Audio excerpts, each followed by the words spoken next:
Welcome to this high-energy explainer, where we're breaking down the actual numbers moving the needle in Philadelphia sports.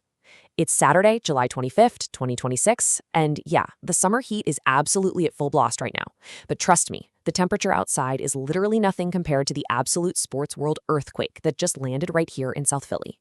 Today, we're tracking a historic basketball signing, some incredibly intense baseball battles, the dawn of football training camp, and some major hockey extensions. Here is our roadmap for the week. First, the LeBron James earthquake. Then, we'll check out the Sixers Summer League standouts, look into the Phillies midsummer grind, preview the Eagles training camp, and finally, discuss how the Flyers are locking down their foundation.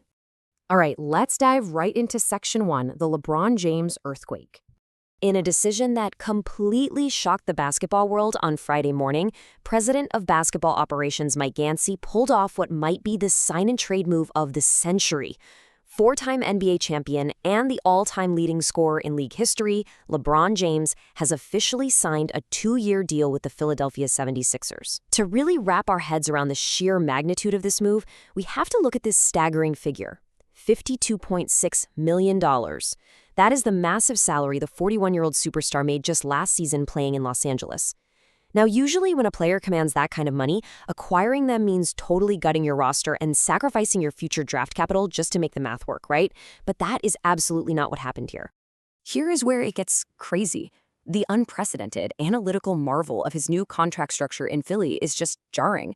LeBron is taking a massive $48.7 million pay cut to sign a veteran minimum deal worth just $3.88 million for this upcoming season, plus a player option for next year. That $3.8 million means he's eating up just 2.35% of the Sixers' total salary cap.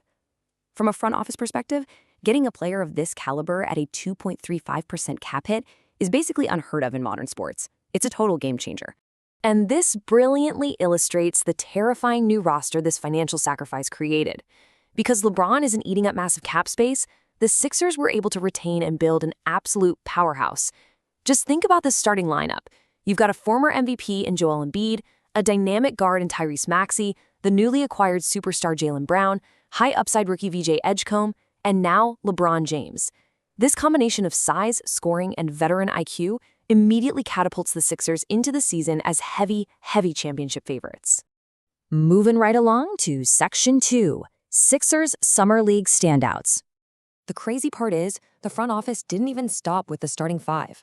We all know championships require incredible depth to survive an 82-game season. Take a look at these elite usage metrics coming out of Vegas. You have first-round pick Labaron Philon Jr. running the floor, averaging 21 points and 6.5 assists per game, all while shooting a highly efficient 40% from deep.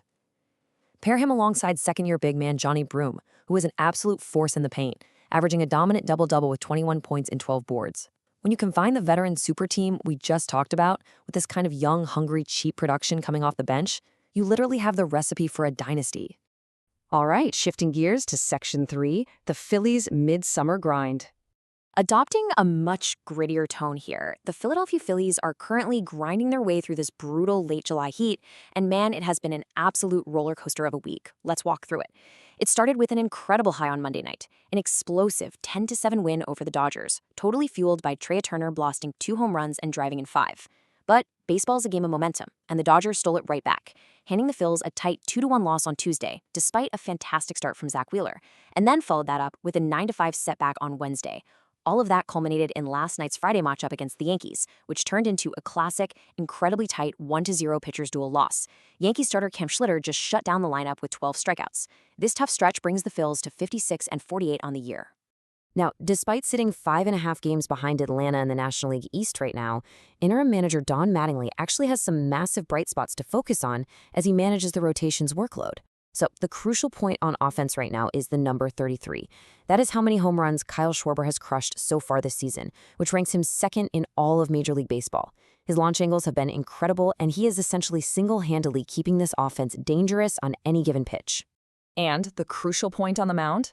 Left-hander Jesus Luzardo. He is absolutely dealing right now. He leads the entire pitching staff with 152 strikeouts and boasts an elite 11.18 strikeout per 9 innings rate. While the team navigates this tough midsummer grind, having a reliable, high strikeout arm like Luzardo is exactly what you need to stop losing streaks in their tracks. Let's leave the baseball diamond behind and pivot to Section 4, Eagles Training Camp Preview. Getting into a preparatory locked-in mindset here, because the quiet stretch of the NFL offseason officially ended this past Tuesday when rookies reported to the Jefferson Health Training Complex. Football is officially back in Philadelphia. With the full veteran squad reporting this coming Tuesday, the analytics staff spent the entire week finalizing depth charts. And the central focus brings us to this massive, absolutely crucial question for training camp. Who is anchoring the defense in 2026? Finding the right mix of veteran stability and young speed is going to dictate exactly how far this team goes in the postseason.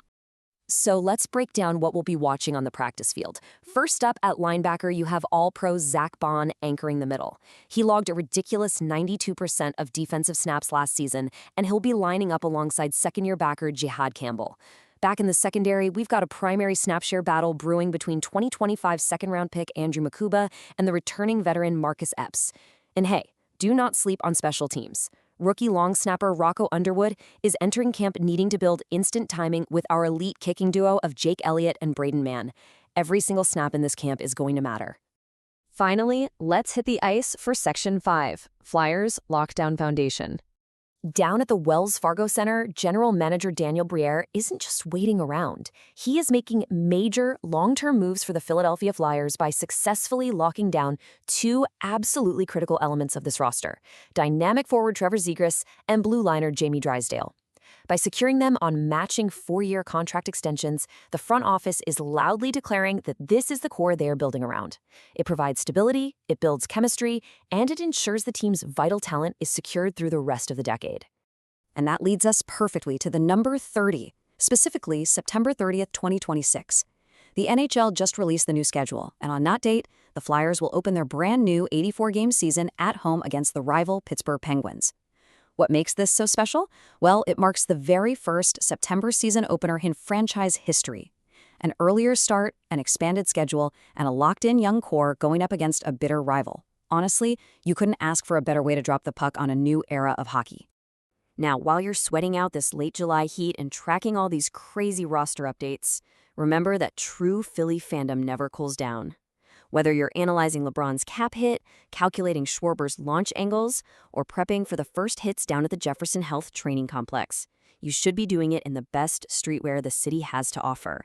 Make sure you prep for all these overlapping seasons by grabbing the best identity-driven athletic gear at inq.shop. That's inkiq.shop/product category/Philly streetwear. As we wrap up this explainer, I want to leave you with this final provocative thought. With the Sixers forming an unprecedented super team, the Phillies grinding their way toward October, the Eagles retooling a dangerous defense, and the Flyers locking in a youthful, dynamic core, which Philly squad is actually going to be the next one to bring a championship parade down Broad Street? Ponder that, let the debates begin in your group chats, and I will see you right back here next Saturday for more high-frequency analytics and roster updates. Keep learning and stay focused.